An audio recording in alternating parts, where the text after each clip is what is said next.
always do this? It amazes you each time. I like to make them touch in the middle. I do too. I push. In case you're wondering what a spring sounds like being pushed together. You can listen to this. Oh. This week, springs and flings. Lauren, what's your latest fling? A lady doesn't tell. I'll tell you what my latest fling is. La La Land. Ooh. Let's do it. Okay.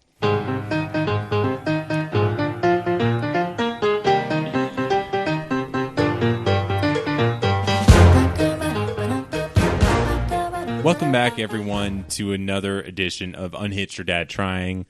I'm Cameron Carter. I am the dad part, and with me is the other part that's also trying, the unhitched part. I am unhitched, and I am trying desperately not to be so. That's good. I'm not really trying that hard. I was about to say, I mean, you give off that vibe like you're not trying, but you're really trying. I don't think I am. That's what I think the podcast makes me feel like I'm trying more than I am because I have to talk about it. We created this. We had a little sit-down discussion, say, hey, I got to put all my lures out there in the world. This podcast is a lure in and of itself. Yeah, I'm trying to hook of a feller. Hook a feller. Yeah. I mean, that's so fun. far. You want to know my success rate? No, what is it? I have a feeling it's going to be. You know how many guys surprise. have asked me out since we started? How many? 0. Really? Well, that's no fun. You know, but like we talked about during the online dating episode, guys don't really ask girls out much anymore, and I'm not online dating right now, so not even after we told the guys in that episode how to, and I mean, we really like laid the, we cleared the airstrip and we're allowing the guys to. That's not land. Bad analogy. I hear it. Am I the? We're trying to make it airport? Easier for the guys. Am I the airport or the stewardess? You're the baggage person waiting on the ground just to wait for a plane to land, and you just take off all the baggage. Ready to unload all the guy's baggage, basically. Exactly. Emotionally. Baggage is my baggage now. Yes. So, but yeah, I feel like we laid it all out there. And that's surprising to me that no one has not a single. I mean, you're not doing any of the apps right now, right? Mm-mm. So I'm not. That's kind of, it's kind of my, I mean, I'm not actively looking right now to date. Right. So it's kind of it's mostly my fault. If I wanted, this sounds arrogant, if I wanted to be dating, I could be dating. And that's just the truth. I love the way your head swiveled a little bit when you told me that. I kind of was like, get a little attitude with that. You had a lot of attitude. If I wanted to. And it's not because I think I'm irresistible. It's because if you want a date, you can get a date. It's easy to get a date.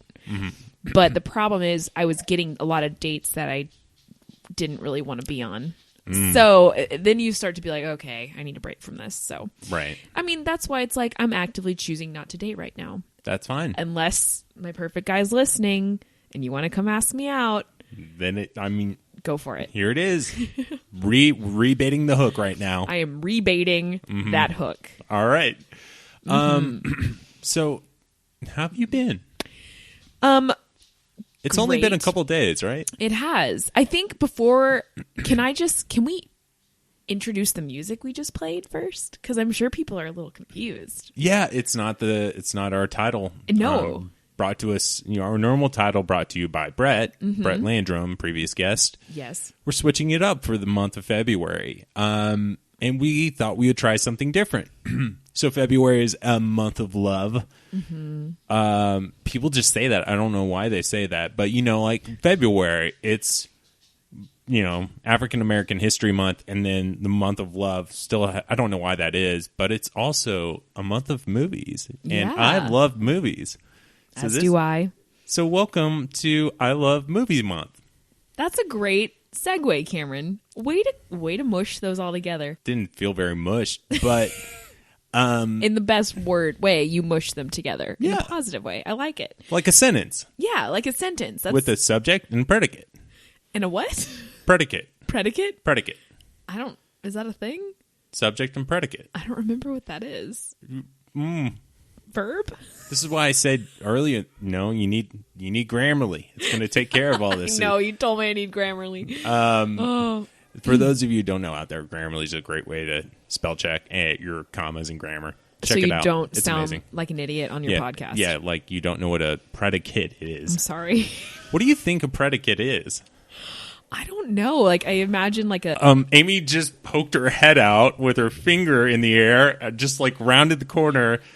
Do you want to phone a friend? And yeah, I need help. Amy, what's a predicate? Amy. It's the action that the subject is describing. The action that the subject is describing? It's like if Sally ran after the ball, Sally's the subject, and ran after the ball is the predicate. So ran after the ball is the whole predicate? Yeah. Or like... Oh.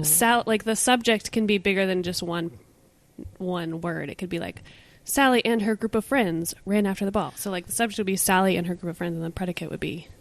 Okay, so the predicate includes the verb. Yes. Oh. There you go. The end. Oh, she's got to go rush. She left the baby crying to come out here and explain to you. Wow, I really got to lower my voice. That's just amazing to me. Priorities. It sounds so more like seems like you've been using Grammarly and you've just gotten so used to it like I have. Trust me, I'm not a grammar person. Mm-hmm. I mean, subject and predicate is as far as my knowledge extends in the grammar sphere. Yeah, so I get you. Don't worry.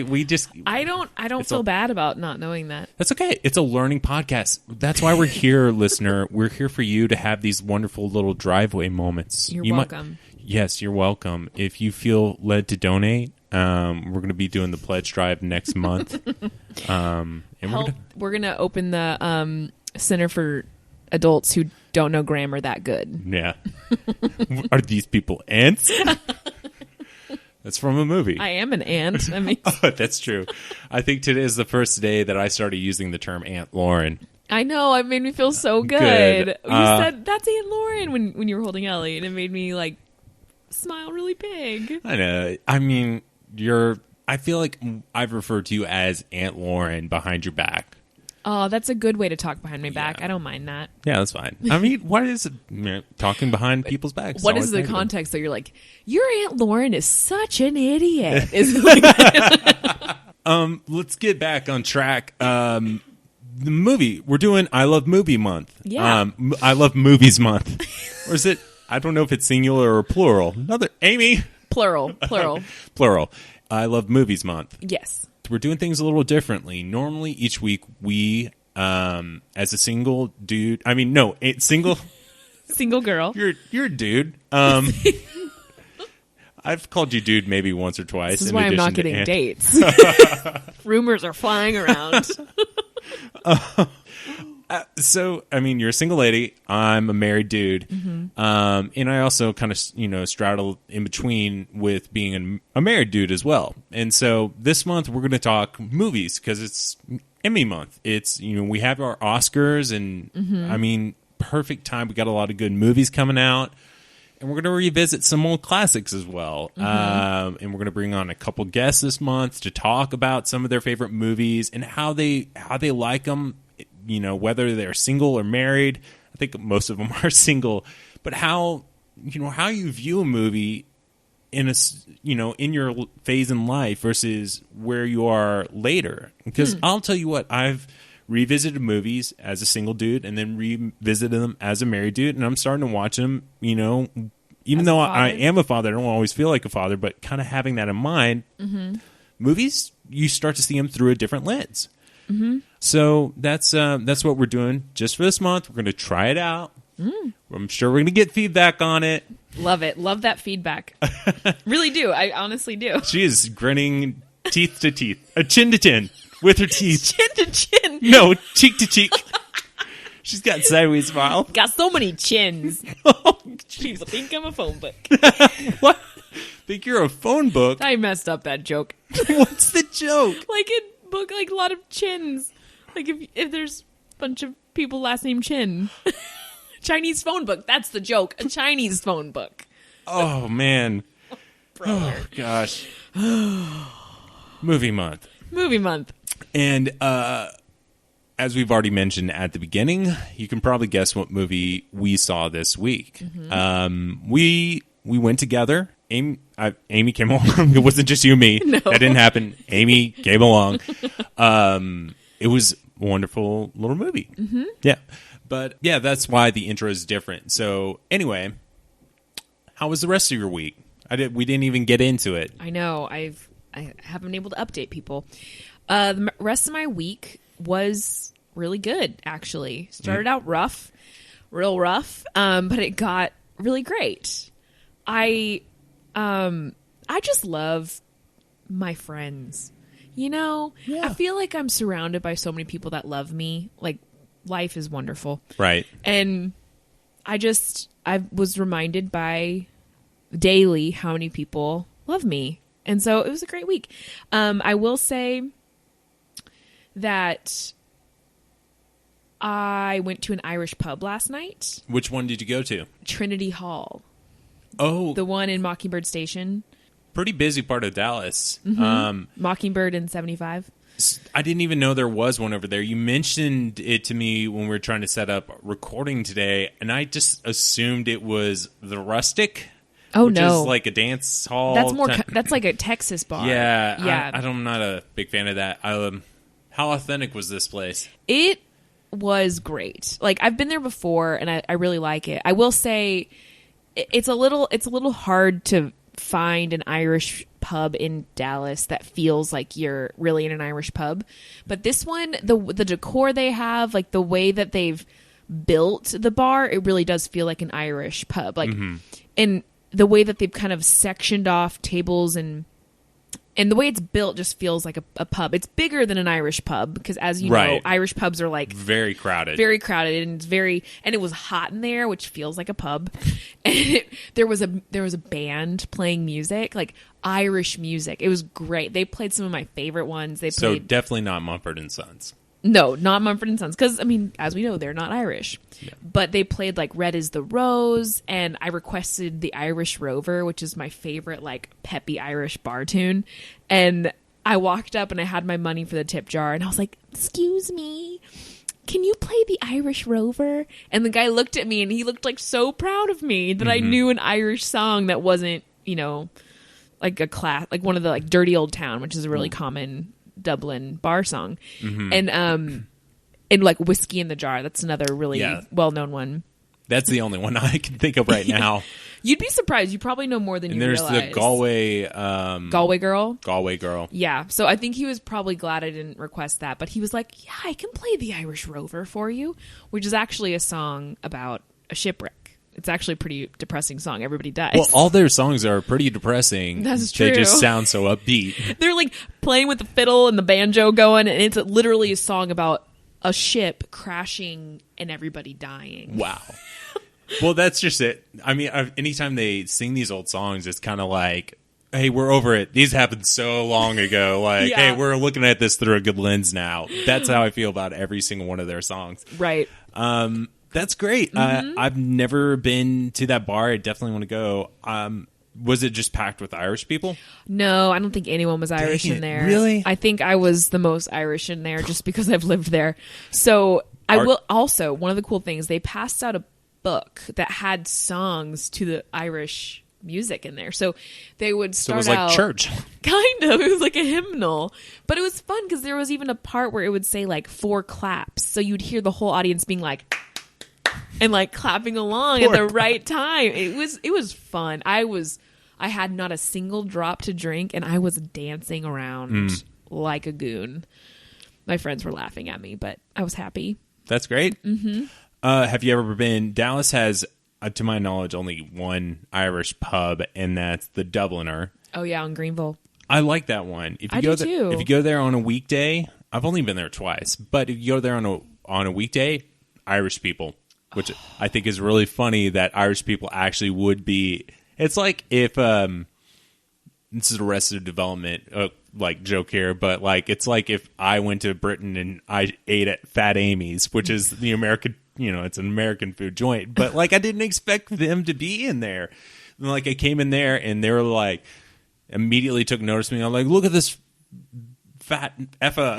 Like, they did not. Yeah, they were making fun of my height and just. I felt like I just remember walking in there and Amy and I just went and like it didn't even hurt me because they were just belligerently drunk And Amy and I we went and sat in the corner and got bread, sausage, drank beer, and had a great time. Man, I'm shocked that they were that like vocal and rude when you walked in. Well, I think this is some of your crazy, like they were drunk, they were watching some football match. Well, those are the ones that have been kicked out of Ireland, so that's probably why they were the rude ones. I don't know. They just seemed like the American equivalent of, drunk, football loving Texan at a bar. They were Irish Americans. Probably. So anyway. Ooh, our feet just touched under the table. Put it back on the table. Put it back on the table. Our feet just touched. I'm so upset about it. Our bare feet. Someone's foot was clammy, and I don't know if it was yours or mine. Probably mine. This table is really, really. It's not wide, so it's narrow. We got one of these days. We'll get ourselves a proper. I don't know why I said a popper. Finally, a proper table for me to rest my feet upon. Thinking about the design of that, it has a little notch for you to just. This is where Lauren's heels go. Enough about me, Cam. What about me? Tell me about you, bro. Broski, what's been going on?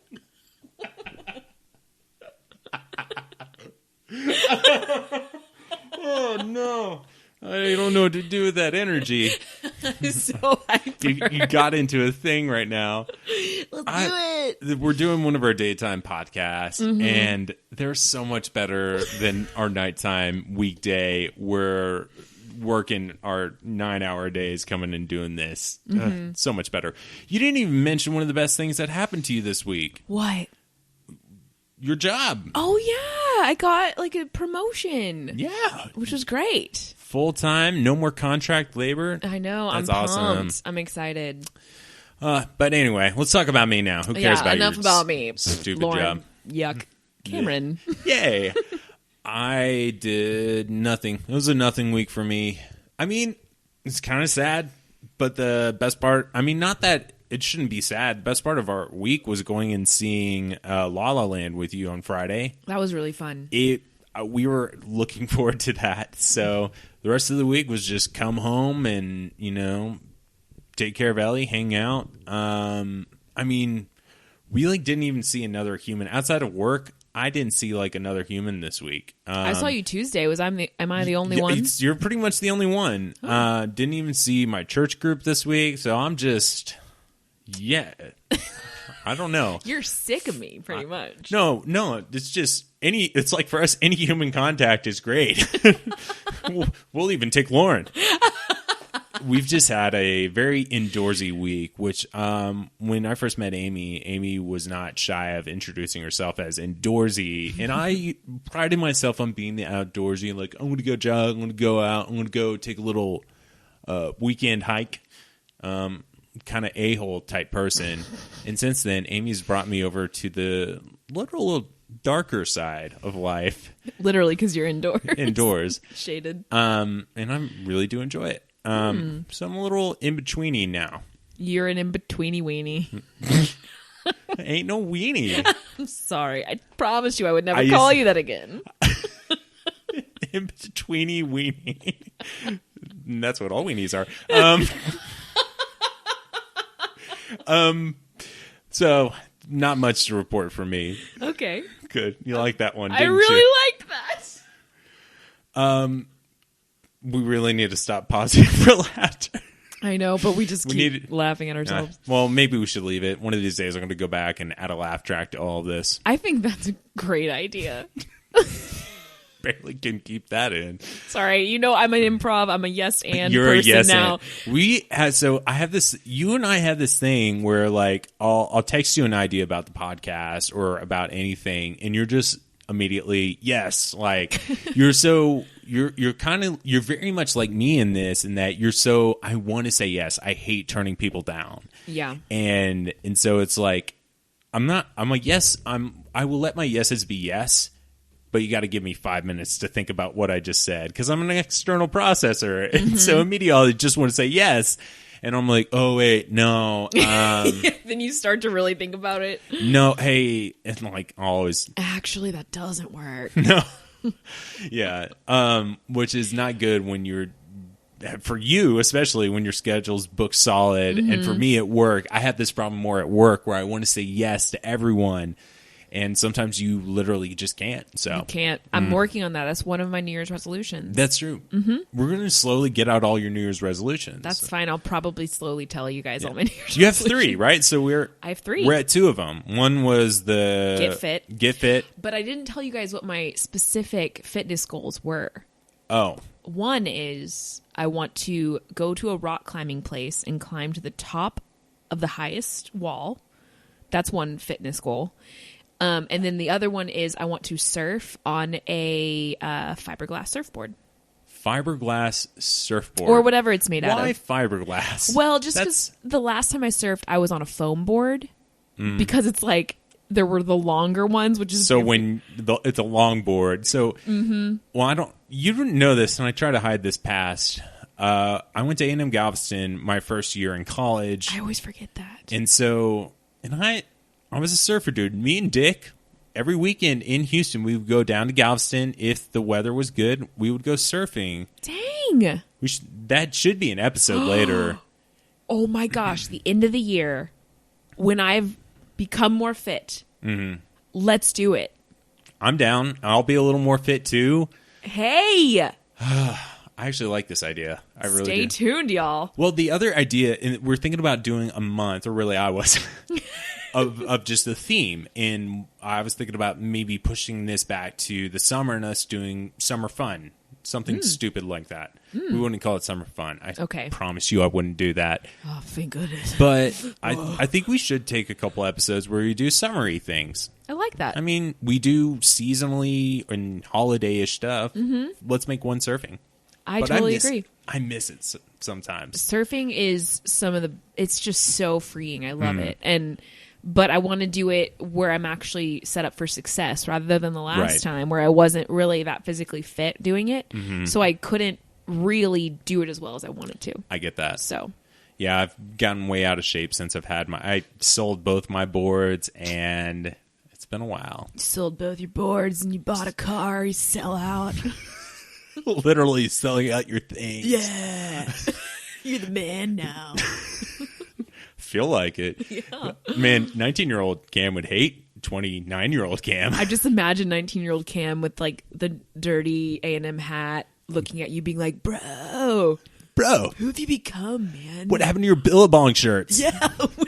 A lot of Billabong, a lot of Quicksilver shirts. Yeah. Where's your Ron John Surf Shop sticker on your car? No, it's sad because I used to have one. I did too, Karen. Why? I don't know. I thought it was cool. But I was the one driving by. You don't even surf, bro. I know. You'd be like, poser, and like throw a slushie at me.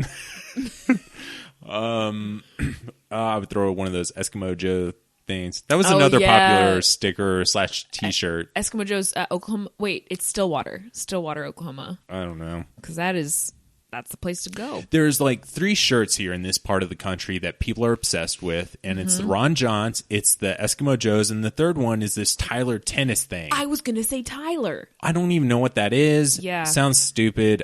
I hate these shirts. I don't play tennis. I hope they're all burnt by now. Yeah, no one. I don't even eat slushies. So, anyway, I had a good week, Lauren. Good. I'm so excited. I really want to jump into the Topic Thunder. I think we should. Okay. Boom, boom, boom, Topic Thunder. What? La La Land. Yes. Yes, this movie was made for me. No, it was made for me.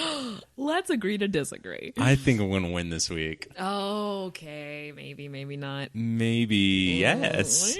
But so I knew I would like this movie the second I saw the previews. Right. You know, first of all, I love musicals. I am a musical junkie. And I loved that it looks, when you just see the commercial or the trailer, it looks like it's in the past, in the 50s. Right. You know, but it's not. No, I had that same thing. If you look at the trailer, there's really nothing modern in it. I'm thinking back to the trailer. I've only seen, and the beautiful thing is I usually watch trailers to death before I go to the movies, but I'm different than you. I don't like musicals. There's some that I do like.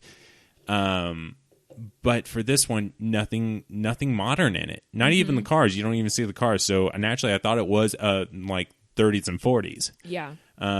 Which is kind of the heyday for musicals. Right. Even the way the characters dress. I mean, I think they did that on purpose to kind of make you in the moment, like kind of transport yourself into a classic MGM musical. Right. So, and I mean, that is... I love it. Like Singing in the Rain, Hello Dolly, Seven Brides for Seven Brothers. Like these big, like Technicolor. Like I love Cinescope. Did you notice this one was in Cinescope and they did it like at the beginning, exactly like Singing in the Rain. Yes. The director, what's his full name? Damien Chazelle. Okay. Director of Whiplash, which was I don't know. With Ryan Gosling, right? No, Ryan Gosling wasn't in Whiplash. It was I don't even know their names. It was a great movie. It has I don't even know the actors. It's a great movie. I've only seen it once. It's a hard one to watch. It's the one where the young man wants to become a professional jazz drummer. It's got that Miles guy in it. Sorry, we're calling other movies. Seriously, we're not talking about these movies, right? It's a good movie. It's like one of those one-timer movies where it's great. You're glad you've seen it, but it's not one I'm going to go get on Blu-ray. Right? You're not going to it's a comforting Friday night in. I'm going to watch Whiplash. Yeah, seriously. Hey, we're having a Whiplash party. Bring your friends. Dress up. Bring your hard liquor to drink it when you get depressed. More likely. That was a good year. 2014, a lot of good movies came out. And I don't know. There have been a lot of good movies that came out. But we're not talking about those. No, I kind of want to eventually. Miles Teller is the gentleman. Yeah. Great movie. But this movie is, he carried that on. It seems like this Damien's forte is music. And I thought it was interesting that you would go from a movie that's very serious in tone to something that's very bright to not 100% positive all the time. Joyful. Joyful. It has its very bright, joyful moments. Optimistic. It's a very optimistic movie because it's about dreamers. It's about these people that live in Los Angeles, L.A., La La Land, and... Emma Stone, or Mia in the movie, she moved there to be an actress. And Ryan Gosling, or Sebastian in the movie, moved there. I don't know if he moved there or he's from there. I feel like he was from there to be a jazz... Well, he wanted to own his own jazz club. He was a pianist. And it looked like he did at one time where he had something that fell through. I think... they weren't completely clear on that. I think what happened with that is he bought all of the stuff that was in that old jazz club. There was this classic jazz club he wanted to buy, but it closed down, and I think he bought all the memorabilia from it. Right. And that jazz club turned into a samba and tapas bar, and he was so upset about it. And he was the just jokes angry. they make. So I think we'll go ahead and let you know, listener, that there are going to be spoilers here. Yeah, we're going to spoil it. I think it's one of those ones. It's been around since beginning of December. So if you haven't seen it, it's hopefully will be out, pretty soon. If not, it's worth it to go see it. I don't think, and it's one of these movies where if you even know the spoilers, I don't think it's going to ruin the experience because it's, musicals are always about the experience rather than plot. But I do think plot probably more important than this one. There's something you said, and I think you kind of hit the nail on the head with that. This is a movie it is about optimism. It is about dreamers, but I think it's also about splicing that in with reality and how there's this complicated mix of the two, of the compromise one makes when chasing after their own dreams. And it's a very complicated relationship, and I think that's really what pushed this movie into a different realm than your other typical musicals. Most musicals really run off of just positive vibes, minor bits of conflict. But this one is a little heavier. It's optimistic, yes, but it is a heavier musical, right? And I'll be honest, going in with you and Amy, I said I wanted to see it, but to be honest, I haven't wanted to see this like I had like movies like Arrival or Star Wars. It's just kind of like, I'll go see it. Mm-hmm. I don't think I was 100% truthful in that. I was like, I just wasn't expecting this. You didn't expect to like it as much as you did. No, it whipped me across the face. Yeah. I don't know why I just pictured Indiana Jones whipping me in Like the La La face. Land. In the face. Ouch. Yeah. Like it. I went into it. I've been told. See, this is why I love the people in my life. Like, I've been told by at least 3 separate friends that, Lauren, you're going to love La La Land. Because I am, by definition, a dreamer. Like, I mean, look at all the crap I do all the time. You know, like, it's all in pursuit of these, like, lofty dreams that I don't really have an end in mind, but I'm just like, I would just always be angry with myself if I didn't pursue it in some way. So, I am a dreamer by definition. I mean, you can look at my personality type. It's what I am.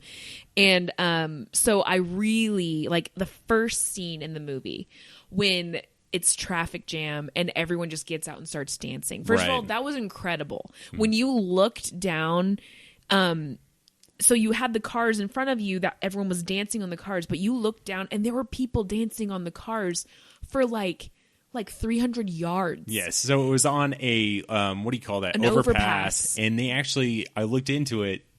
They actually, the city of LA, which apparently they're fine with this all the time. They just shut it down and they knocked it out. And apparently it was one of the hottest days of the year. Oh my gosh. And just incredible scene. So initially when I first saw that maybe in the first 5 minutes, not 5 minutes, but at the beginning of the song, I was like, ugh.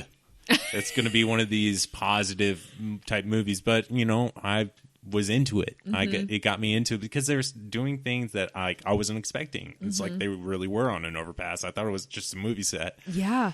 So that was cool. Yeah, and then you look and you're like, that is the city, that is downtown Los Angeles in the background, and they are literally dancing as far as the eye can see on these cars, on the overpass. It was just immediately I was like, this is going to be great, I know. Now, you have this, this movie wouldn't work in any other city, right? Well, I mean, one, you have some, an actress, Emma Stone, pursuing, that's her dream, is to become an actress. Very simple dream. And in LA, you kind of have this city that's, always torn, that, is kind of, actually, so I was thinking about this. In the middle of the movie, I wouldn't be surprised if Damien actually drew from semi-popular musician Gabriel Kahane. It's interesting. He had this album that came out about 3 or 4 years ago that was about the dichotomy of LA, where you have this place that ensnares people with its dreams, and you kind of have this mythical side of LA, and then you have this very harsh reality of LA. And that's the perfect place to really kind of draw out and like explore this idea of chasing your dreams and the compromise and having to chase those dreams amidst your day-to-day reality. And I don't know. So you kind of notice that you got very raw parts of LA. You see this place, it's shot all across LA. You notice that sometimes when you're on the lot of the Warner Brothers studios, they didn't fancy it up, but you get out into other parts of LA, they kind of fancied it up. They added some splashes of color, all while trying to make you think that you're back in the 30s and 40s and that kind of nostalgic type era. I don't know. I thought it was interesting how they really painted LA in this. Well, it was kind of like a 2.5 hour long, like travel, like sell for LA. Right. You know what I mean? I felt like I just kind of got out of one of those timeshare proposals, like, come move to LA. Yeah. One week a year. They really classed it up. As soon as I went home, I just watched all the featurettes and was reading all about it. They would go to areas, and so like you'll notice the lampposts are not modern by any sense. They actually went through and took down the actual lamppost and put up these classic lampposts. Classic scene that was an allusion to Singing in the Rain was when, Ryan Gosling jumped on it. Casually is just swinging around the lamppost. Yeah. Which I'm sorry to interrupt you. Go for it. I didn't know that they did that. That's really interesting that they replaced the modern lamppost with old lampposts. Not just that, a lot of little things here and there that you is can really barely cool. notice. And which kind of makes it all the more romantic, you know, because in your head now, like wherever we are now in life is not romantic. I feel like in our own heads. If it's from the past, it's automatically more romantic and nostalgic. But one of my favorite scenes in the whole movie, which is so small, so small, is when they're leaving the party that she kind of makes fun of him for being in that like pop band. And he helps her get her keys from the valet quickly. Right. And they're walking together to their cars, which is where they have this beautiful dance scene over on this hill overlooking LA at sunset. It's gorgeous. And that's where they have Ryan Gosling jumps up on the light post and swings around it. But then I loved that he was walking with her and she's like, do you want me to drop you off at your car?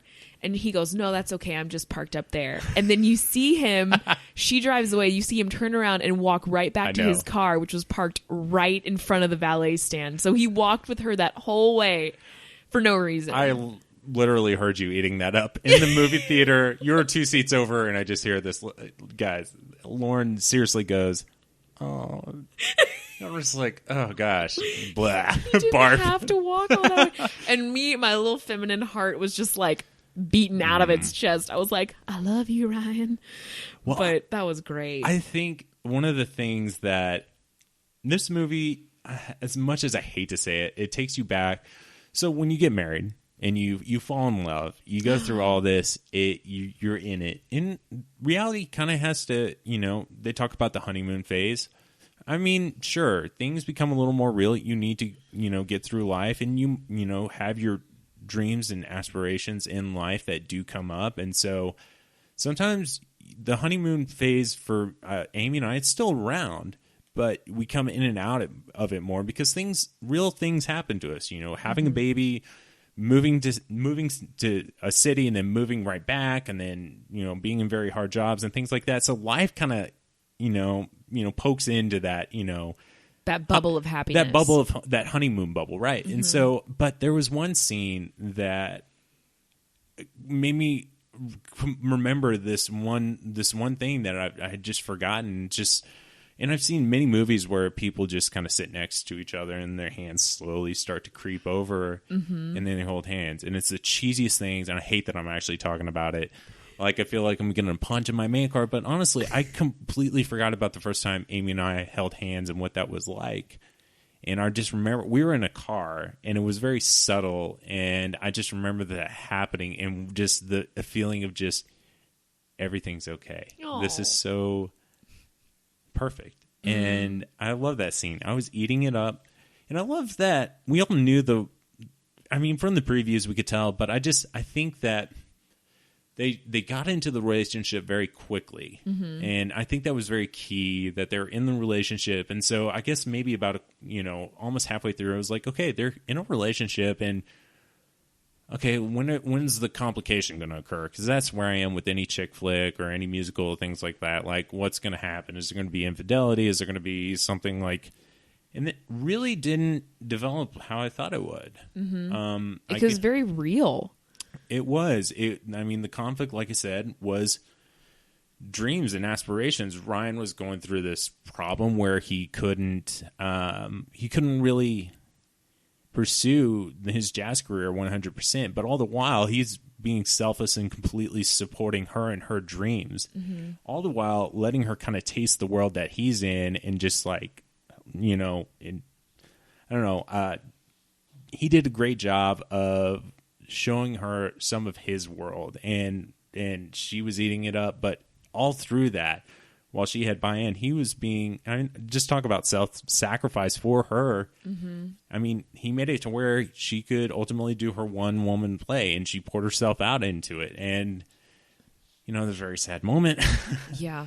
I don't know, very emotional movie, especially once you get to that, I would say from that point where no one's there at her play. Right. It's an emotional roller coaster. Like I was completely in by that point. And I think that was something I loved about this movie is both perspectives made sense. Like his opinion and his perspective made perfect sense. Hers made perfect sense. And it was like, these are two intelligent, like emotionally stable people that want the best for each other and want the relationship to work. And to see them having conflict, it was like, this is real. You know, it wasn't like an Everybody Loves Raymond episode where you're like, well, I saw you at the post office flirting with Sally. Right. You know, like there was no silly thing. And that's what I think was so heartbreaking about it, is because it's like, I understand everything. Like your perspective makes sense. Your perspective makes sense. I remember the moment in which I could kind of tell, and it was like one line of dialogue, and I'm just like, oh, that's really what this movie's about. And here's where it's going to be a hard time finding any sort of resolution, which I don't want to spoil the ending. I think we'll spoil it in a little bit here. I think so. But one of the things she said is they were arguing right after he came back from being on tour with John Legend, which I love. John Legend was in here. I like him a little bit more. I'm slowly liking him more and more. Anyway, she says, Emma Stone says to Gosling, Sebastian, I believe. And she's just like, they're arguing, and she's just like, I only like jazz because of you. Through you, I like this. Through you, I was allowed into this world. And he immediately just, I don't remember what he says, but he doesn't listen. He was talking on another point that was pretty much to the effect of, I had to do this. You know, I thought this is what you needed to blah, blah, blah. But he didn't hear that. And I think you just kind of have this, from there on out, you just kind of have this Ryan who's still sacrificing himself, one for his own, you know, for her, and then she's, you know, still digging his tunes, but you kind of can tell that they aren't miss each other. Yeah, they miss each other. They miss, like, they don't line up. Like, it's just like the classic tale of confused expectations. Like, he overheard her having conversation and assumed that her need was for him to have a stable paying job. Right. I think, but okay, to go a little further. I think that my favorite part of this whole movie, though, after the part I already mentioned, was when they were, when there was the flashback, when we went to 5 years ahead and saw that she got all her dreams and he got all his dreams apart from each other. Yeah. And just so there it is right there, like the pursuit of your dreams and what you have to sacrifice. And that is real, like the things you have to sacrifice for them. But when we saw in his mind, in the moment when he was at the piano playing and he envisioned what life could have been with her, that whole scene was like, that was the MGM musical. You know, like that, there was no real conflict. There was everything was like, everything from the start that they met till then was like perfect. Everything was easy, which is what the MGM musical would have been like. I'm glad they showed it, because had they not, you'd be missing this whole nostalgia piece off that tangent. That, I don't know. It was interesting that he made the creative choice to do that. I mean, of course, you want a big number at the end, and that whole epilogue that draws on all their little experiences from the beginning to end. And what could have been. Right. And I think the biggest digression from that storyline was the simple fact that he didn't blow her off when they first met. Right. That's where it starts. Right. And to be honest, if that was how it ended, I would be fine. But I think I would be missing the emotional depth of this movie and this exploration of these two worlds. And it wouldn't be real. And that's the thing. Right. Is I love that you got this.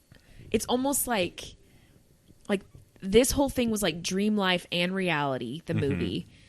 The whole movie was dream life and reality. And then all of a sudden it cuts to what it would be like if it was 100% dream life. Right.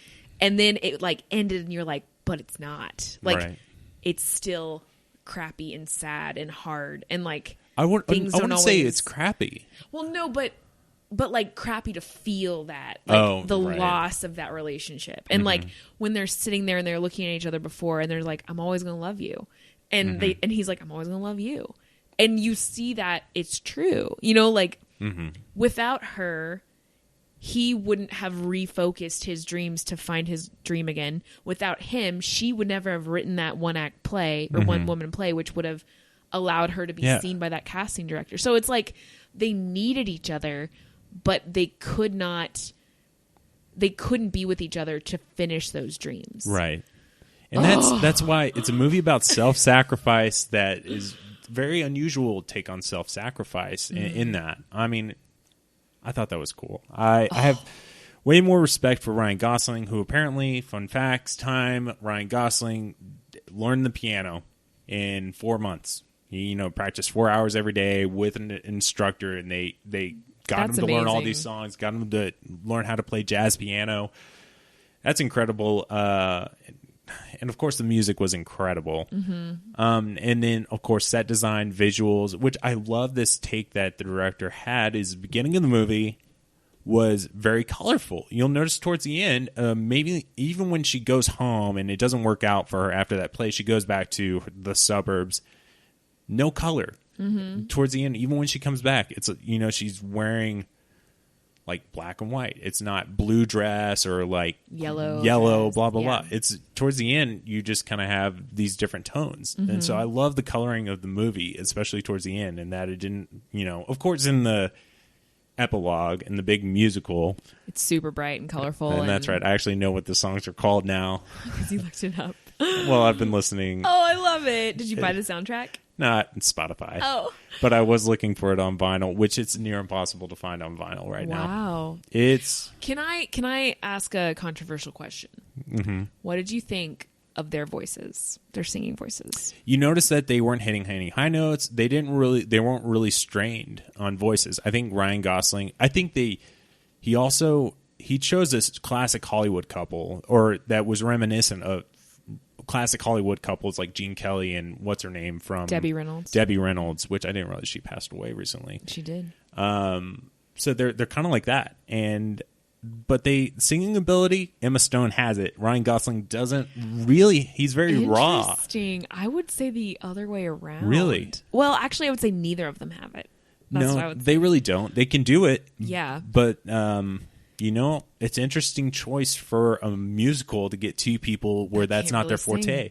But that's the director. He wasn't really setting out to. He probably would want to. He figured a musical is the best way to tell this story about this relationship. Because it's kind of like a fantasy world as a musical. Yeah. And but I like it. I'm okay with the fact that they can't really sing. Yeah, same here. Because here's the thing. Because we can sing along now. We're not intimidated.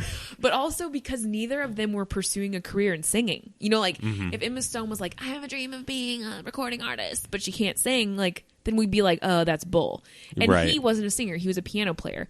But then I thought of, okay, no, this is totally calling back to something, but have you seen the movie Begin Again with Keira Knightley and the another guy? No. Well, it's a movie about a washed up producer who is looking for that new sound, new voice, and he finds Keira Knightley and she sings, and apparently it's this incredible voice. Her voice sucks. And I'm supposed to believe that he heard her and was like, oh my gosh, that's it. And the whole time I'm listening, I'm like, her voice is nothing special. Right. That immediately, I lost Takes you out of it. Immediately. I'm like, no way would she be anything special to a recording artist. Was she a good songwriter? Sure. That's different. And so I was okay with it in this movie because neither of them claimed to be a professional singer. Right. And so you get more of this reality. Right. I wonder if that was an artistic choice or not. I'm sure he was just choosing, choose the classic couple because they had great chemistry. They have such good chemistry. This is, that I know of, their third movie where they've been love interests. I thought they only had two. No, there was a movie, so Crazy Stupid Love, right. One of my all-time favorites.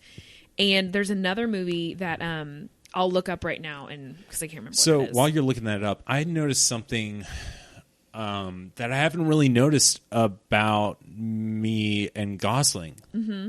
I like Ryan Gosling. That you love I was him. always indifferent to the guy.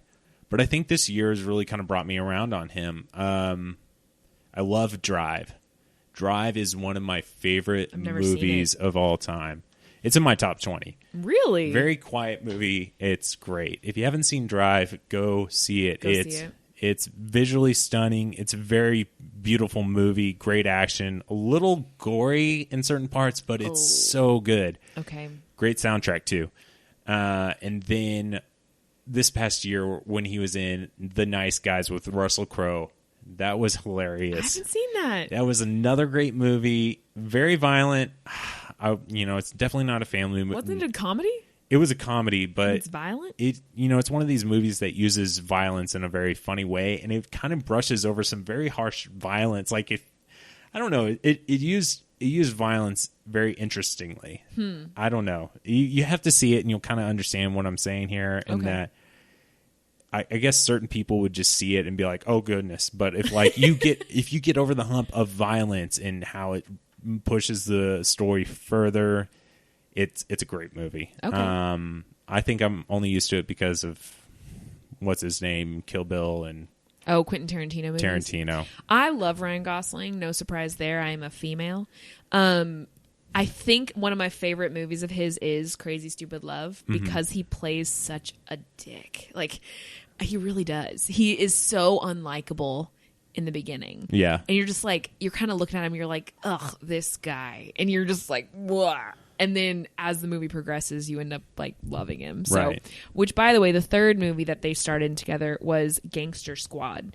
And it's cool. Each one's been 2 years apart. So 2011 was Crazy Stupid Love. Oh wait, I'm lying. Gangster Squad was 2013 and then La La Land 2016. Oh, man, I haven't seen either of those. I knew about Crazy Stupid Love, but I know Amy likes it, but I've never seen it. Amy's never seen it. I think you guys need to watch that movie together really soon. It's great. Oh, I'm thinking of Love Actually. Oh no, different movie. It's got Steve Carell in it, and anything with Steve Carell, I will always give a chance. Dan in Real Life, we've talked about it. One of my favorite, underrated. It's so good. He's traversed well into drama. I remember reading an interview with, I think it was John Krasinski or who's the guy that plays Dwight on The Office? I know his name. Anyway, he was saying that Rainn Wilson is his name. Rainn. He was saying that in his opinion, Steve Carell is the greatest actor that he's ever known. Like he's like best actor Steve Carell. And you watch these movies he's in, and he's so good. Like Did you see Foxcatcher? I did not see. Neither have I, but I don't. Yeah, I want to see that because he plays such a different character. But the way I think Steve Carell can, the way he can talk with just his eyes. Oh my gosh, I love him so much. Really? Watch Crazy Stupid Love. He's on the same plane as Ryan Gosling for you. Poster of Carell. I got a Steve Carell poster on my ceiling. I can stare at it while I fall asleep. I'm going to ask you one quick question before we move on to dumb things. Okay. What was your favorite song out of it? My favorite song, I think the one that moved me the most was the one about her aunt and the river said, "Here's to the dreamers." That one. Right. That one moved me the most. But Dreamers. But I think the one that was like the most catchy is the City of Stars one. Right. Yeah. That one was my favorite. I think that was when I was like, oh, this is a good movie. This is a song I would like. That song was very reminiscent of Gabriel Cahane's album, The Ambassador, which I'm going to make another plug for. Check that album out. Even check it out with commentary, because what this guy does is he has 10 songs for 10 different addresses all throughout Los Angeles. And sometimes he paints a great picture of Los Angeles with different songs. Sometimes he doesn't. But he basically takes an address. If there was a cool movie that was filmed there, he talks about some of the things that happened in the movie. And it's very musical-ish. He's like, it's how do I put it? It's composed in the same way a musical is, but it's also kind of alternative-y. Anyway, great artist. Check him out. Check out the song Griffith Park. Okay. That's where a lot of the scenes in the movie happen. That was my favorite song, was Planetarium, in addition to City of Stars. And I love that you know the names of the songs. And Gabriel Cahane's song Griffith Park is actually very funny because it's a take on where he'd want to hang out if the LA suddenly got caught up in, an end of the world / Armageddon. He would want to go hang out at Griffith Park because it's so nostalgic there, and great song. Anyway. One of my favorite movies, there's a big scene that takes place at that observatory. Bowfinger is one of my favorite movies with Eddie Murphy and Steve Carell. I'm so glad you didn't say Yes Man, where they were doing the jog. Oh no! Remember, I'm not Bowfinger's the biggest great. fan of that. Bowfinger is one of the most underrated comedies. Yes, you're right. Oh my gosh, Eddie Murphy in that movie. That one scene where that guy's coming up, hey boss, what about this? And his neck just starts bleeding with a little prosthetic. Yeah, he's like, you like this? Is this gonna work? Oh my gosh! And Eddie Murphy, when he plays his own twin brother, who's like Jiff, and he's got the braces, and he's like, if I could just get a job running errands, that would be great. Like, that'd be a major boost for me. Like, he's so funny. It's so good. I'm gonna put that on my list. I haven't seen that in a while. Oh my gosh, I watch it with my parents almost every time I go home. Wow, that's like, hey, I got to pick up the car, and your dad's just like, sit down. We're watching Bowfinger all the way through. This is family time. Bowfinger's on. I love the name of the movie, Chubby Rain. Chubby Rain. Oh my gosh, it's so good. Ratings. Let's get into it really quick. Okay. Go first. Me first? Okay, I'm going to go with, because remember, we rate this. I have to rate this as not a single just lady, as an opinion, but like the experience as a single lady. Mm-hmm. Oh, we should mention where we saw it. We saw it at Alamo Drafthouse. We did. Love it. Man, I love Alamo Drafthouse. That popcorn was the best popcorn I'd ever had. It was pretty good. But I tell you, if you want to see a good movie, when you're an adult, you should only see movies at Alamo Drafthouse. I love how they will literally throw you out, not literally throw you, figuratively throw you out of the theater if you talk. Mm-hmm. I love that. I love that there's like, it's like we're in class. If you talk, you get thrown out. I love how much they emphasize that. I hate it when people text in movies. They'll throw you out for that. And they got good food. I feel like we saw this a little late because if we would have saw it a little earlier, usually they tailor food and cocktails to the movie, and I eat it up. I just suck Literally. down the Yum, yum, yum. Anyway, so we got good babysitting. Thank you to Kristen Landrum, Brett's wife. She was getting a taste for parenting life, taking care of Ellie. Thank you so much. Ellie was crying the whole time. No, she wasn't. She was. Oh, she's an angel. She is. And we walk in after the movie. Ellie's just asleep on her, and she's like, This just happened. Because we walked into a very peaceful scene, and so like we had a great night. Mm-hmm. It was. You go ahead and give your rating. I'm doing it anyway. I'm already taking over. This is like what I do on this podcast. I just interrupt and then take it away from you and talk Lauren, you way go too ahead, long. and then you're like, Jeez. actually. No, I like it. I have such a bad habit of that. You got really into it. I want to hear. Yeah. So, like I said, as a married dude, love it. Nostalgic, bringing me back to those first moments that you have. But at the same time, I have dreams too, Lauren.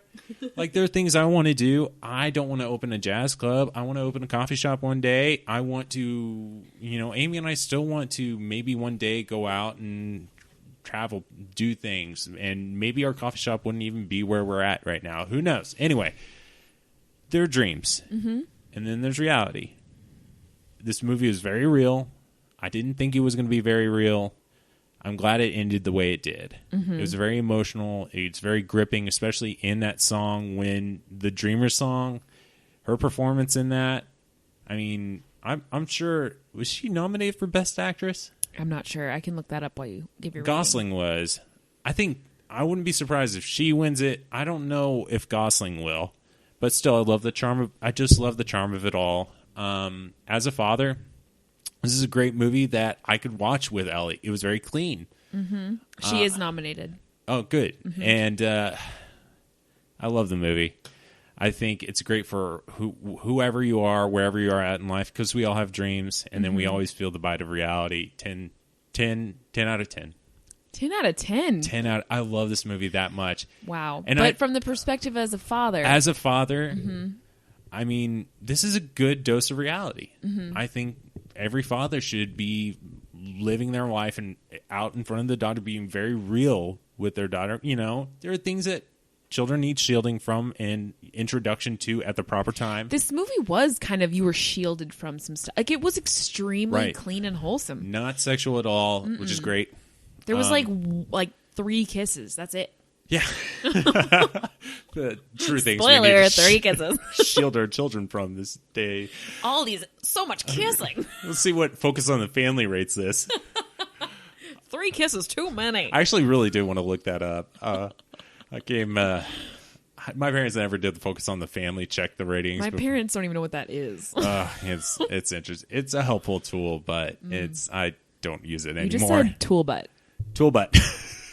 10 out of 10. Tool butt. Go for it. What do you think? Okay, so I, as a single gal watching this movie, it was... So there's like 2 conflicting sides. There's the side that you see this and you're thinking like, this is beautiful. Like this is what I want. You know, like the way you can tell that they're just drawn to each other. And it's like the chemistry is there. The like just equal, they're like equal partners. And that's something I really liked about this movie is it wasn't like he was some jerk that she was trying to change, or she was some like prostitute he was trying to make wholesome. You know what I mean? Like, to throw back to Pretty Woman. But like, it was, they were equals, and that they were both, they liked things and they learned from each other, and they kind of grew up a little together.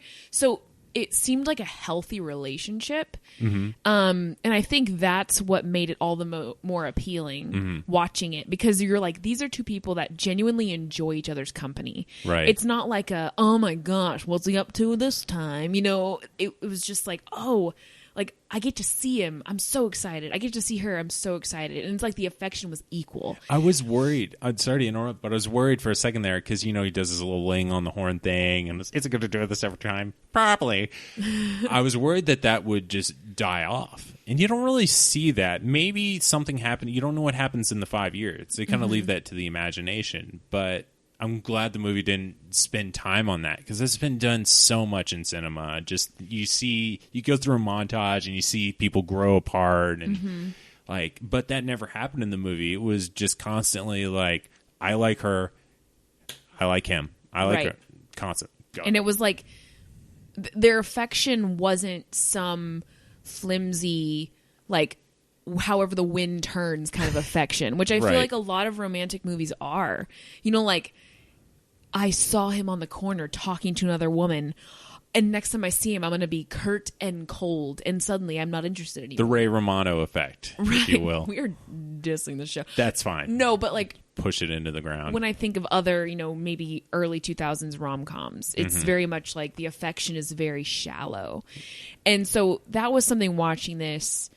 They have such good chemistry, these 2. They really do. And so you watch that and you can't help but be, like, inspired by it. And even though it's a movie, like, I can see that affection in relationships around me that are real. You know, like, I can see that with you and Amy. Like, you guys genuinely like to be around each other. It's like, oh, you're my best friend and you're my spouse. How lucky am I? You know, and so... Right. And our arguments, and you know, a peek behind the curtain, most of our arguments and our fights almost always 100% revolve around expectations and an improper communication of our own expectations. Once we're there, like the movie, exactly. Yeah, I loved it. So seeing that, you watch that and you're like, oh, they want to be around each other all the time. That's great. I've never felt that way, you know, like, and so part of you feels. Amy's bringing in her chair. She's going to join us on an upcoming segment here. Good. Go ahead. Bad time to laugh, by the way, Cameron, at that thing I said. What did you say? I saw her coming around the corner. I said, I've never felt that way. And you go, oh, I know you didn't mean it. You That's will one day, Lauren. But that's the thing is you see be a that segment. And you're like, that is so cool. Like, I've never felt that, like, I want to be around someone all the time. Most of the time, sorry if you've dated me, but most of the time, I don't want that. Like, I'm like, I can't wait to, like, go home and be by myself, or like I can't wait. I can't wait to marry you, then wait, and get that 1 week in a month where I don't have to be around you. But seriously, like I've never felt that like I want to be around you all the time feeling. Well, I have, but it hasn't been reciprocated. Oh, no. Oh. So I mean that's the truth. So it's like seeing that and seeing how it flows well, and I like during the movie I saw you guys like holding hands, and I'm like, that's so sweet. Did we? You totally held hands. I remember, and I was like, I remember at that part I was holding myself, I was hugging myself, and it wasn't even like it was like a reflex, and I looked down, I was like, oh my gosh, I'm hugging myself. So.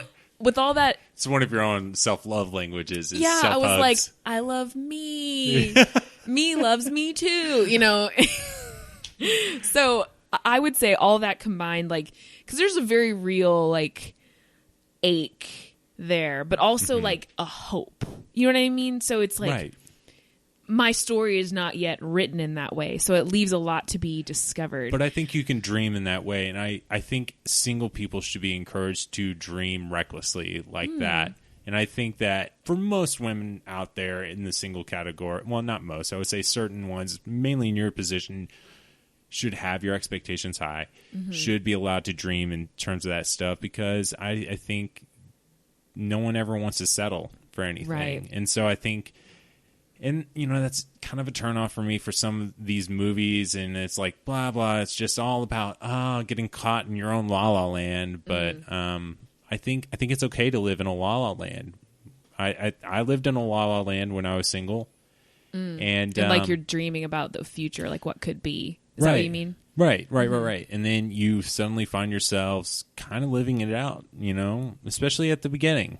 And like I said, your honeymoon phase life impacts that. That's great. Doesn't mean you shouldn't still have it and embrace it and live in it. And so anyway, yeah, I get you. Yeah. And so I think it's a beautifully sad thing, right? Right. Like it's beautiful because it's like, this is out there, and it's sad because it's like, oh, but I don't have it yet. But it's also like, okay, but I can hope for it, which is like exciting. So I give it, with all of those emotions rolled into one. Right. Man. I give it an 8. An 8? An really? 8. Uh-huh. I was going to, man. Okay. 8. Yeah. I get that. I don't think anyone should. Go ahead. Would my rating be different had I seen it with like single girlfriends? Do you know what I mean? Yeah. Would it be different to like, because it's like you see it on screen and then I saw it next to me too, and I was like, it's such a beautifully like, oh, kind of motion. Not, but it's like, oh, look, it's in front of me, and look, it's next to me, and like it can be attained. And then 2 but seats not over, by me. We didn't even mention this. The lady next to me was falling asleep through the movie and snoring. No, you didn't hear that? I heard. We didn't you even giggling, mention. but I didn't know what about. Oh, and her name was Sue because her friend kept nudging her. Sue.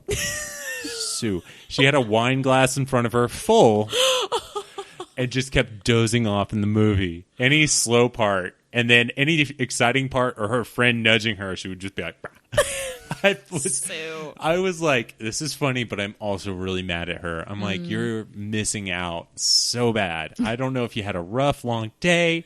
Why are you... And it was an interesting, very quiet crowd. We like walked in. People were. I hated that crowd. Can I just say it? I did. They're the kind of like, that's an okay movie, or like, I didn't get, why were they there? People in the movie theater just that was weird for Alamo Drafthouse. They were it was like before everyone walked in, like the employees gave everyone a big stick to shove up their butts before they watched the movie. Like, that's what it felt like. And we were the only ones that didn't get the sticks. Thank you. That's what it felt like. You just remind me, another favorite movie of mine is They Came Together, and a guy literally has a stick up his butt, or pull up his butt, and it's the best scene of the movie. Anyway, Amy hates it. Let's move on to dumb things for the week. What do you say? I think so. That's a good idea. Let's try. I want to keep talking. All right, let's do it.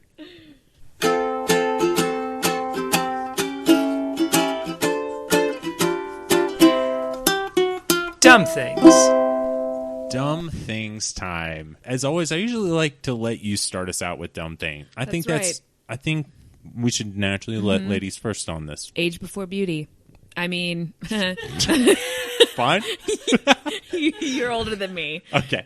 And, you know. Age before beauty gets to pick it. Yeah. Sure. Beauty before beauty. Okay. Get so the booty. Okay, so my dumb thing is something I did. Again, I keep on, like, my dumb thing is everything I do. And I was at work, like, every day, but I was at work, I think, last week. And I went to the restroom, which is, like, my favorite part of the day because I get to get up from my desk and, like, feel what it's like to move and, like, feel my legs. Mm-hmm. So I'm walking to the bathroom and I do my business and then I leave. And I'm walking out of the restroom and for some reason I'm really, like, happy. Sometimes I'm annoyingly happy and I don't know why. Like, good problem to have, right? Mm-hmm. And so I'm walking out and this woman, whom I've never seen before, comes around the corner. Oh, first of all, it's a big company. So she walks around the corner as I'm exiting the ladies' room. And I see her and I just go, hello. And I like kind of hands on my hips, look at her like, hey, hello. Uh-huh. And she goes, hi. And then she keeps going and I keep going. And that is it. And as I kept walking, I was like, why the hell did I do that? Like, I don't know her at all. And I guess that's nice, but it's just so weird. I was so happy. Oh, man. And now she's going home and she's recording her podcast this week and that's her dumb thing for the week. Yeah. I mean, this annoying blonde girl. Sometimes I think that being stupid for the world can be great. You know, make them laugh, if you will. Make them laugh. That's on Singing in the Rain. Oh, I didn't know. I didn't intentionally do that at all. Gosh. Yeah, so, but I think that I want to do that. I do that too much. Amy gets sick of it sometimes. But like, I want to do intentionally dumb things to get people. I mean, you didn't do that intentionally. I didn't. And that's why I think I liked it so much. It was completely like just a response. Like I don't know. It was a reaction. Like I saw a new face and I was very happy to see it. Hello. What if you were cursed in this world that every new face you saw, you had to go over and say hello? I think that's like the best curse. Oh, except for if you're like at a concert. Oh. Oh, guys, I'll be back in 2 hours. Like, we'll say hello to everyone. You have to do those Fathom events in order to see your concerts. What? You know this movie theater? Well, actually, it'd probably be good because you would have to go say hello to everyone in the movie theater, but not as many as a concert. So that's true. Yeah. Yeah. So that would be bad, but. Yeah, that was my dumb thing. That should be... I know I do this every stinking week. We talk about something, I say that should be an episode. Fathom events, it's weird. To go see a concert at a movie theater, that's weird. I mean, talk to everyone who saw the Justin Bieber movie. You know? Isn't that what it was? Maybe? Was it Fathom? I don't know. No. You're asking the worst people. I'm going to be honest. I don't really like concerts that much. So I would not go sit in a movie theater to watch a screen of a concert. I just wouldn't. Yeah. But that's just me. I know. Big old stick in the mud. Stick in the mud. Stick in the butt. Stick in the mud. Well, you didn't have a stick up your butt. No. We didn't get one. No, they didn't give us a stick. They always do giveaways at the Alamo Drafthouse. That would be a great one. For, I don't know if they came together. My dumb thing. Yes. I ate Taco Bell for lunch today. Yeah, that's right. That's right, Amy. I had Taco Bell for lunch today. I listened to a podcast. I know my life's sad. All I do is listen to podcasts and make them. They reviewed Taco Bell. They painted it in a great light. It's like the third time they did it this week. This week was the third time they reviewed Taco Bell. Every time they review it, they make me want to go there. Mm-hmm. And I haven't been to Taco Bell in a good while. It's great value for your buck. True. I'll say that. They have a thing called the chicken chalupa. And it's not a chalupa with chicken in it. Rather, it's a chalupa made with fried chicken. It's the shell. The shell is made with fried It's chicken. a fried chicken. It sounds so dumb, but after they talked about it on the podcast, they were raving about it. They said it doesn't taste weird, gross, or anything. Okay. I'm sure I'm going to get cancer from that or the vaping that we did. I think it's probably equally dangerous for my body as vaping. The doctors will say it's the vaping and chicken chalupa. That what combination, happened. they really started this chain reaction. You didn't chalup and vape it. Because we need to know. Chavapa. Chavapa. What if there was like a vape pen that had the flavor of a chicken chalupa? There probably is. I mean, I wouldn't put it past them. Seriously, that vaping video I put on the thing that we put on our website where you can see videos and everything. I put Episode that summary. Right, episode summary, blog, whatever you want to call it, unhitcheyourdadtrying.weebly.com. Anyway, I put that vape video on there, and they were trying all these nasty A flavors. Just, they were disgusting. They were naming some of them. Go check that out. It's amazing that could be. You're right. There could be a chicken chalupa, like Taco Bell brand of vaping, vaping liquids. I wouldn't be surprised if they get into that one day. You know, I had Taco Bell for the first time in years last weekend, and Me too. I don't have time for food snobs. I don't. I'm like, does it taste good? Then eat it. Like, I don't Right. really care. But I ate it, and I was like, I don't want people to talk bad about Taco Bell. Immediate stomach ache. Like, immediate. I was curled in the fetal position. I was like, this is why they talk bad about Taco Bell. Like, Yeah, no, it's very true. But I only felt bad for a little bit. I was like you. I ate it in the car. This is really should be called sad things. I thought you were saying the shower for just a second. If we could only in one of my classic shafts. Might as well. Like I don't think there's any more low that I can go. But I ate it. Tasted great, amazing. But like halfway home, I was like, You just said amazing butt. amazing butt. No. Yes. Anyway. So that's your dumb thing for the week? Right. That you caved and got your Taco Bell. No, just that it exists. And no, that I did cave. I think caving is the worst when it comes to fast food. That's dumb, y'all. Dumb. Ain't gonna do that no more. No. Let's move on to one of my new favorite segments. It's called Amy's Crime Corner. And we have your lovely little jingle you gave us last week. Oh, good. All right. Carter's Crime Corner. So wait, we got to figure this out. What are we calling it? Is it Amy Carter's Crime Corner? Amy Carter's Crime Corner. Amy Carter's Crime Corner. Yeah. That's the segment. All right. And then you can also look up her calligraphy. Amy Look at her Carter's up. calligraphy. Wait, say that again. Amy Carter's calligraphy. AmyCarter'sCalligraphy.com. Amy Carter's Crime Corner. Is that right? Nope. AmyCarterCalligraphy.com.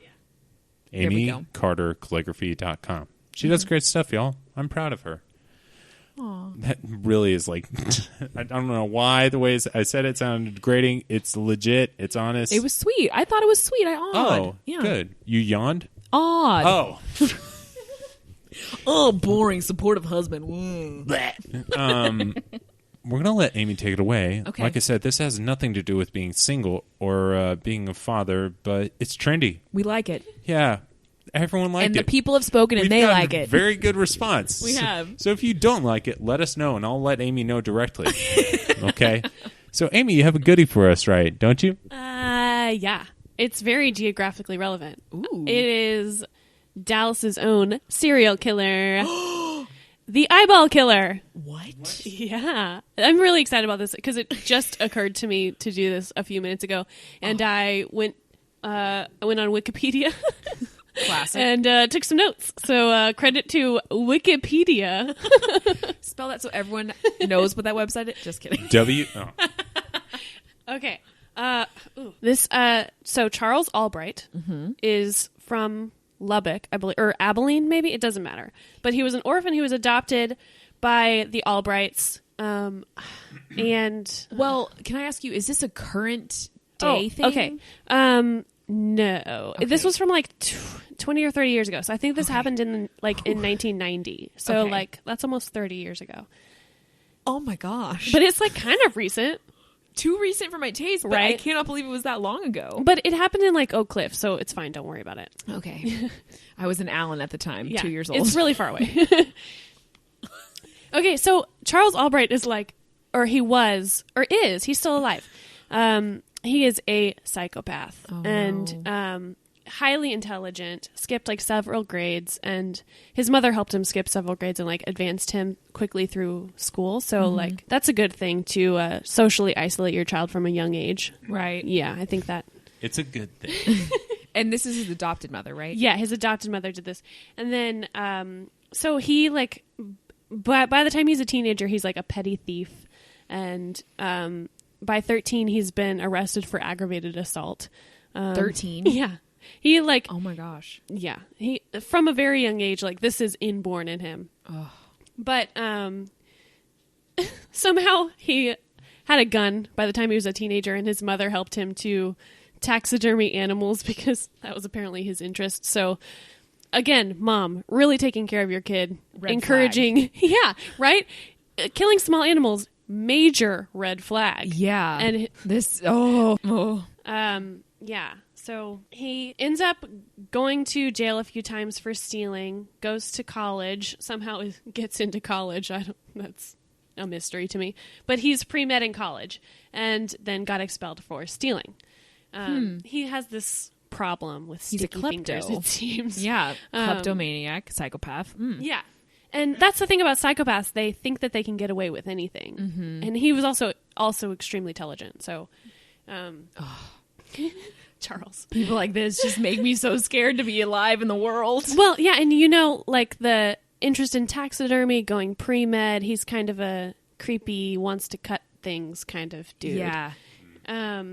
But he got expelled, like I said, and apparently undeterred from obtaining his degree, he forged his degrees and gave himself a bachelor's and a master's degree. He's just like, He's a go-getter. He's like, it's fine. Yeah. They won't notice. I don't need a degree. I can make one. Oh my gosh. That's true. It's very easy to do that.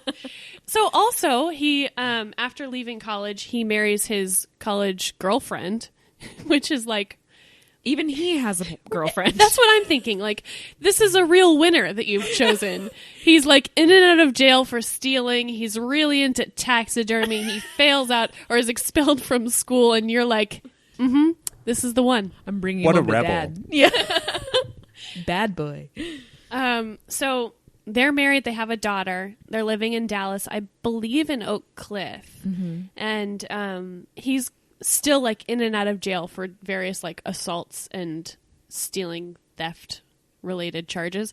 And then at the same time, he's like really loved by all of his neighbors. He babysits their kids. Like everyone is apparently like, this is a good person. Oh my gosh. Well, he can't come over Tuesday because he's still incarcerated, but by Wednesday he can watch the kids so we can go see La La Land.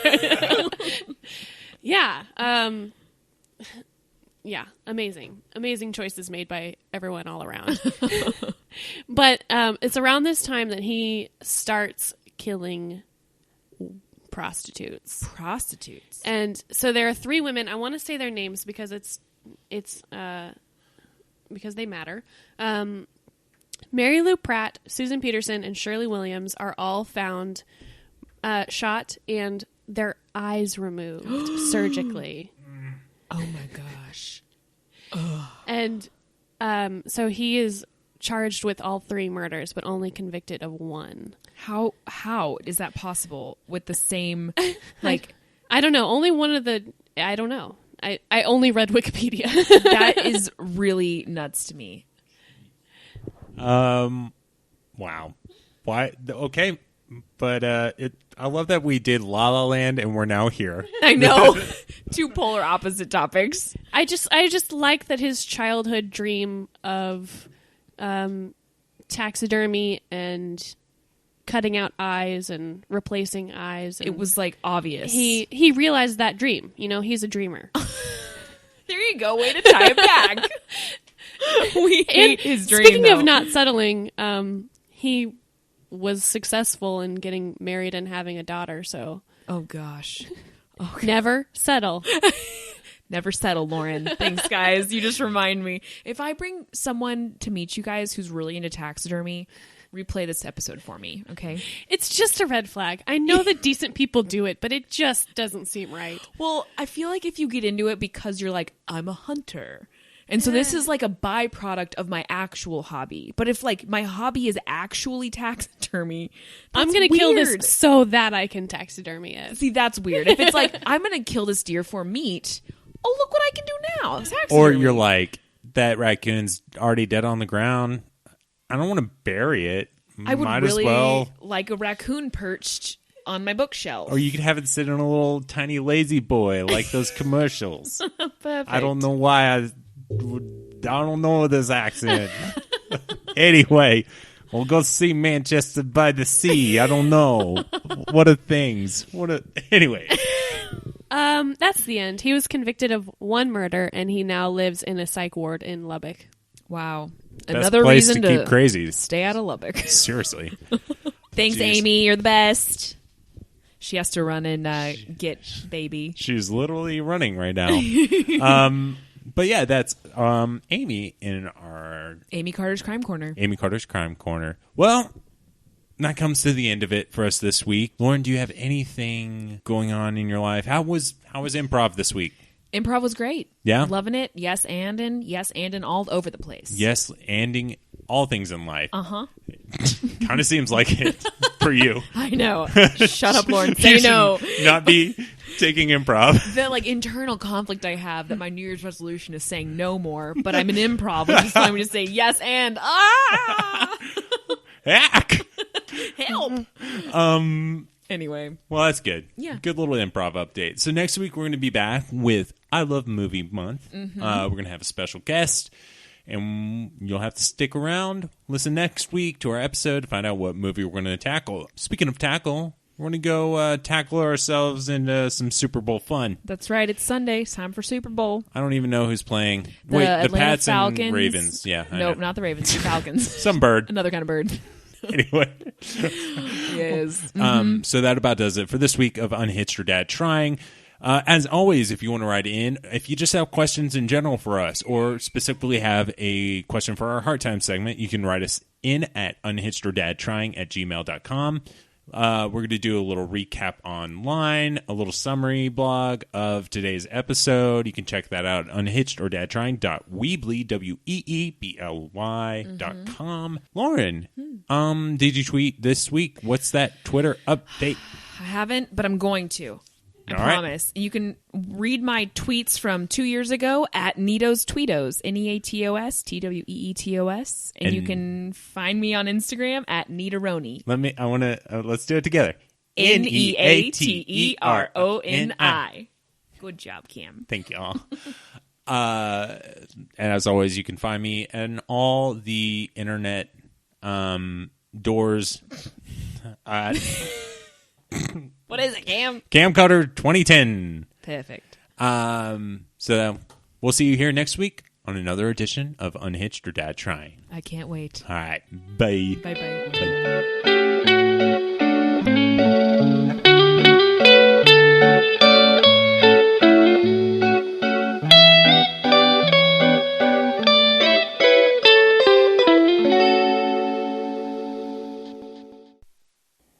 I'm feeling very alive Yes. today. Yes. I mean, I'll be honest, that movie has really got me all jazzed up on life. Jazzed. Good. Good.